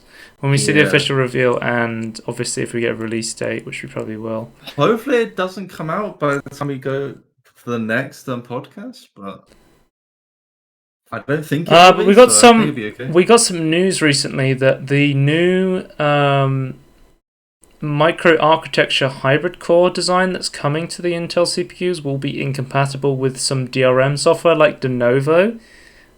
So genuinely. De novo will have massively decreased performance hits to games. Like a lot of times, people have said de novos have where the kernel will be like loaded onto the CPU. Like, is that kind of the problem? I can't go into specifics because it's a lot over my head. Yeah, like I feel like punching well above our understanding. So it said in an Alder Lake development guide. Intel advised developers to design their software with hybrid architectures such as Alder Lake in mind. It elaborates further on potential incompatibilities with DRM by suggesting effective parties contact their provider, confirm whether its digital rights management solution supports hybrid architectures. Intel is working with leading DRM providers such as de novo to make sure their solution supports new platforms. So they are trying to get ahead of de novo, potentially not allowing the CPU to run at full capacity because of its hybrid core design. But obviously this may be an issue at launch, so we'll have to fingers crossed it doesn't. But again, this is another thing where people are saying, why does my computer have to have reduced performance for a whole year, even though the sales... I paid for it. Even though the main sales of the game are decided within the first like couple of weeks, and then at that point, like... anyone pirating the game is not going to impact your bottom line. Yeah, why should you suffer for them trying to stop pirates? Yeah. That's the kind of the question there. But basically... that's always the way though, like the small, like comparatively small amount of pirates compared to the people who generally buy it, because it's just so much easier to... Well, it's like Gabe Newell said, like people will stop pirating stuff if you just make it easier than pirating it, which was what happened with Steam. It's a service problem, not like a technology problem. So Alder Lake's trying to come back to take the crown from AMD. We talked about this. We do know that AMD is coming back, I think, next year. So Zen 4, which will be a 5 nanometer processor. So I coming out the second half of 2022. Yeah, I could be mistaken, but didn't they say like Q2? Like I thought they were like it'd be coming like between like the first after the first quarter and first half of next year. I thought they said, but I could be misremembering. Yeah, I think it's second half 2020. They're expected the first AMD chips to support DDR5 and PCIe 5.0 as well. We don't know if it's going to be backwards compatible like Alder Lake is, but with DDR4. Well, like apparently the upcoming Zen 3 Plus CPUs that are coming out will stick with the current generation of DDR and PCIe. So they won't be compatible with the new ones, where you have to wait. Wasn't that more of like a change in like manufacturing more than like performance changes? The Plus variant. Yeah, I'm not sure. We'll have to wait and see, because obviously DDR5 and PCIe 5.0 aren't like a huge thing right now, and there was going to be early adoption costs for the you know, the RAM and the SSDs that come out on those platforms. Because you can't really buy DDR5 RAM yet. Like until the CPUs come out, like what's the point?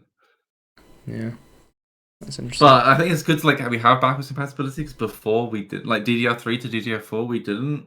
Like they physically don't fit in the same slots. As they And have to like then buy very expensive RAM. And then finally on tech news, we have Windows 11 has updated to fix the Ryzen L3 performance bug.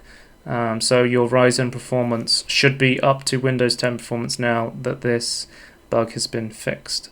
So yeah, is that fixing the main update, or is that fixing like the developer update on like the early bird yeah, I system? believe it is now. You just go to your updates and you check just for force updates. it. Okay.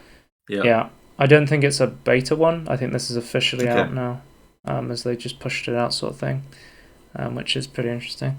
So that's nice to see. I haven't upgraded to Windows 11 yet. Don't have any plans to anytime soon, I don't think. So I'll keep you updated on that. Steam. I mean, I'm still on Windows 7, so. We're moving on to Steam news. So Steam Deck has introduced Steam Deck Verified. So basically what Steam is going to do is they're going to go through the entire catalogue of Steam and they're going to label every single game on Steam as if it's... That's a lot of work. Okay. So they're going to label every single game as Steam Deck optimized, Steam Deck compatible, and will not work on Steam Deck. So how many games are on Steam now? I don't know, to be honest with you. Like so 27,000 or something? If the game has the green tick, they will work great on the Steam Deck right out of the box. If they're yellow, they may require some extra work to get by the user to get them to play. And then, of course, there is the unsupported ones that may not be a good experience on the Steam Deck, or might be. They can't verify it fully. Well, 10,000 new games were added in 2020. I don't know what the total number is. They had 30,000 games in 2019. I believe all like VR 50,000. games. I believe like all VR games right now is listed as unsupported, or they're like listed as not optimized sort of thing. So yeah, again, people have experimented around with running VR on the Steam Deck. Obviously, it's not the best platform for it because it's quite CPU and GPU limited for what you need for a VR headset, but it is technically possible. I'm going to be really interested to see more people try that and benchmarks and stuff. And as part of this, Steam's been going back and they've been updating all of their games because, like, well, if we're going to make this verified program, we better make sure all of our games are verified to work on the Steam Deck. Yeah, so that makes a lot of sense. So there's been a brand new Half-Life 2 update to Half-Life 2, so to get it to be Steam Deck verified. So the beta update that you can look at now, which is not fully out, because I believe at the moment the beta update has a stuttering issue, but basically you can see from the beta update for Half-Life 2 it's going to include Vulkan rendering, DXVK support, HUD tweaks, scaling and aspect ratio. Obviously, the aspect ratio of the Steam Deck screen is a very weird one, so they need to update it to support that. And then also fixed a bunch of bugs. So yeah, it's pretty interesting. Oh, we've got a tweet here from Dave Oshry, who is the lead on New Blood publishing. He said, "This is a photo of the guy at Valve who has to review all the hentai games for Steam Deck verification," which I thought was quite funny. Yeah. Just get me to do it. I already own them all anyway. So we've got an announcement. I'll do it, Valve. Steam will be kicking all NFT and blockchain games off the platform, including Age of Rust. So there was a game called Age of Rust, which is using NFTs in order to create like some sort of gameplay mechanics called blockchain gaming or something like that. I don't know fully, but there's new rules in Steam in the rules and guidelines that applications built on blockchain technology that issue or allow exchange of cryptocurrency or NFTs cannot be published on Steam. So this is a brand new legislation that Steam's put through. Honestly, I agree with them. I think this sort of stuff is really dumb. Obviously, other people would have different opinions based on how much you believe in crypto, NFTs, and then of course it's always the argument of what should Steam, censor on their platform if people want to play NFT crypto games. But and then again, Steam it's their platform; they could do what they want. I find it interesting, like the Age of Rust tweet is like trying to understand like Valve's point of view, like not like a shouty Like they're trying to give them like a fair chance. Mm. But yeah, clearly like, the Age of Rust guys like believe in NFTs. I don't disagree with NFTs enough. Like, I don't think it should be necessarily banned from Valve. But like, if it's the problem with like they don't allow real world value on Steam, but that's a weird thing to have in the first place. Yeah, I don't know. Like, I'd have to like understand like what is the actual problem there. Like, what like is there like a legal issue? Is like a potential legal issue? Is that a Yeah, I don't know. Well, probably they just disagree with it. Like, I'd just like to know like what the actual reason for maintaining that is, opposed to knowing we've been given. what Valve is like, they will never explain to you why. They will just But knowing Valve, they probably just went NFTs are dumb. We're going to remove this. That's probably the conversation that was had. But obviously, but at the same time, that's like, just you don't know pure what it's speculation. Be in the future. So 2 weeks before NFTs were banned on Steam, Tim Sweeney put out a tweet. The head over at Epic, he was saying, "We aren't touching NFTs. The whole field is currently tangled up with an intraceable mix of scams, interesting decentralized tech foundations, and scams." So, this is really interesting because Epic said, after Steam said NFT blockchain games are banned, Epic says, "We're open to blockchain games after Steam banned them." Right, interesting that the fucking CEO of the company put out a tweet saying there were scams, and then as soon as Steam goes, "Oh, we don't want these scams on the platform," Epic goes, "Well, we over here at Epic Games will allow you to put these games on the platform because we just want to be able to support things that Steam won't." Epic just doing the exact fucking opposite thing to Steam to be contrarian. Yeah, I think it's contrarian, but it is nice that Age of Rust has I assume Age of Rust is going to like be kicked off Steam, and they're going to have to move to Epic. So it's like nice for them to like be on the Epic Game Store, I guess. I don't know if there's any other place they could go. I don't know. Well, I mean, there's always the ability to. Yeah, you can do it yourself if you've got a big enough backing. Yeah, but it's hard to advertise. Like, it's better to be on a platform than here's a question. Are you allowed NFT games on GOG? That's my big question. I don't know. It's not DRM. But no, it's not. No, it's not DRM at all. My number one question, Tony, are NFTs good old gaming? I think that's mixed up in a lot of scams, Joe, and I think we shouldn't touch that question until 2 weeks from now, when could be contrarian.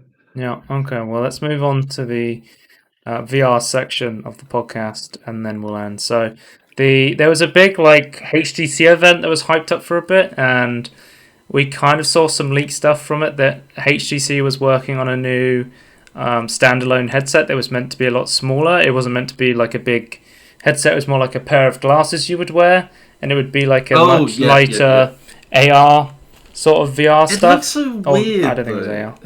So, the HTC, I'll show you an image of it. The HTC Vive Flow is a £500 2-camera, 6 depth of field VR headset, which is pretty awesome that it's 6 depth of field at least. Standalone VR goggles for an Android phone. iPhone is not supported, so you cannot use this on iPhone. And the idea is that you use your Android phone as the controller while you have the goggles on. So it's 1.6K resolution per eye, which makes it about a 3.2K resolution. Whereas I would say most screens right now, like the Quest, is like, I think it's 4K is usually the minimum right now. Combined resolution for VR headsets right now. LCD panels, again, people are moving back to OLED again because of micro OLED technology's got really good recently, and we're yet to see like the big criticism of the Quest 2 compared to the Quest 1 was the move from OLED to LCD panels, which you lost a lot of the dark, the blacks, the dark, the dark. I guess it'd be even more important close as well. 100-degree field of view and a 75 hertz refresh rate. So it's got 4. That's a lot of money for those. Yes. So this is where I'm going to go. 4 gigabytes of RAM plus 64 gigabytes of device storage. So It's got the device has a battery built into it, but it's only lasts long enough for you to plug an external battery, making it really there's standalone sleek glasses that you immediately have to plug into this huge battery that dangles off the side of the glasses. Yeah, so you put in your pocket or something. I'll show you. I think there was an Upload VR video where somebody's wearing the actual glasses. They had like an early version of it, and it looks so dumb when they just have to. Why do you need plug a in the controller anyway? Like, surely you just. Oh, that's something I need to talk about as well. I'm going to Okay. save this for next week because we're going to run out of time. But the HG Reverb did a refresh with better tracking. I'll go more in depth into that when I researched it more.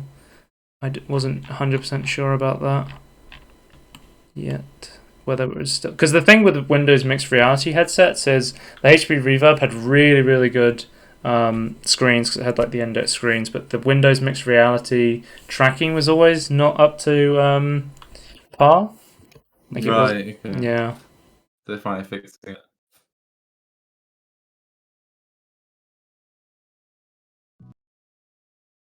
Oh, here's the video. It just seems like you have this dongle hanging off the side, which you have to have plugged into an external battery.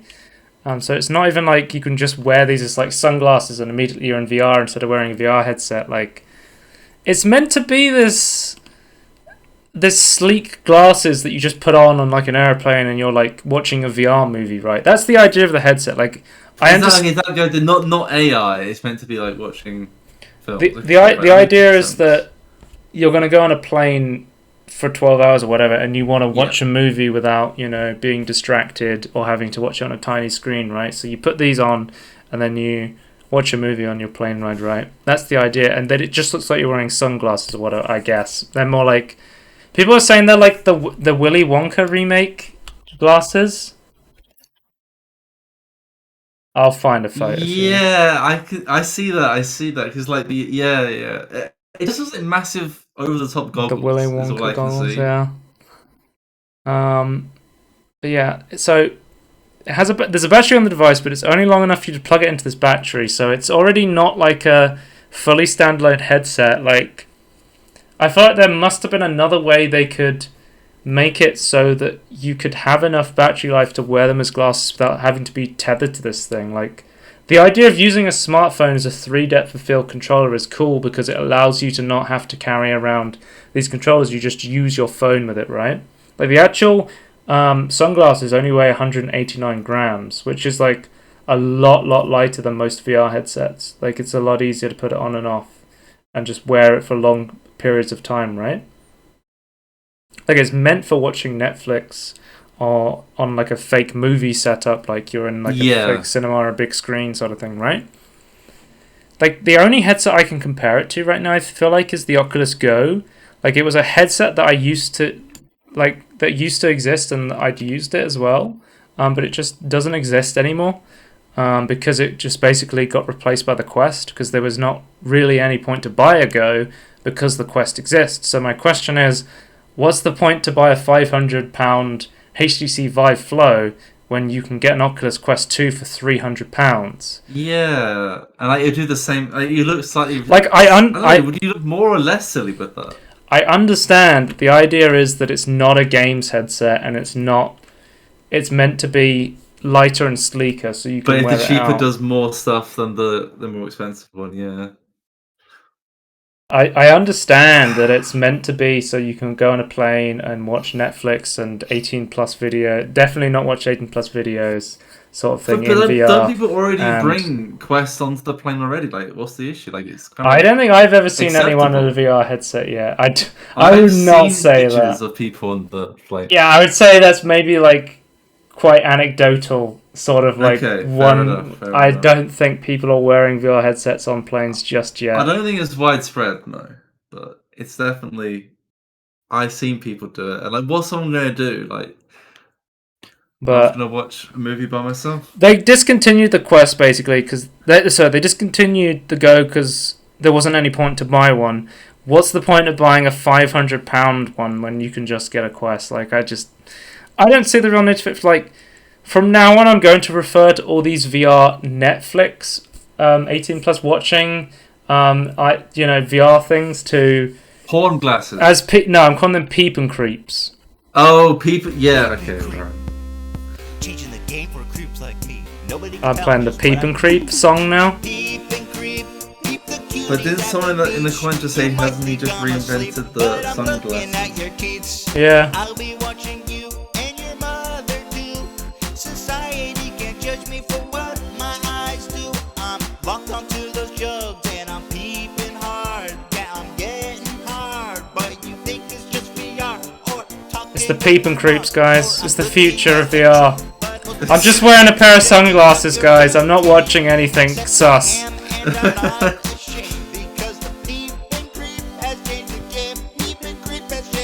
So guys, that's the end of the podcast. If you want to pick up your pair of Peep and Creeps, definitely check out the HTC Vive Flow. Let's move on to the Molydeux tweet. Imagine a Metroidvania-style game where you lose all emotions and you have to slowly gain them all back again, using each one to discover new depth to your inner soul. People were saying it sounded like a deeper version of the game Grizz, which was like a platformer that was published by Devolver Digital. Yeah. Someone else was saying that you would use love to double jump, sadness to attach yourself to grappling points, and hate to sideways dash attack. What an innovative game from Peter, but yeah. That's the end of the podcast. You can always check us out and everything in between podcast on YouTube, twitch.tv/Scorn if you want to watch live, and at Scorn2000 on Twitter if you want to follow me there for some reason. Goodbye. Bye.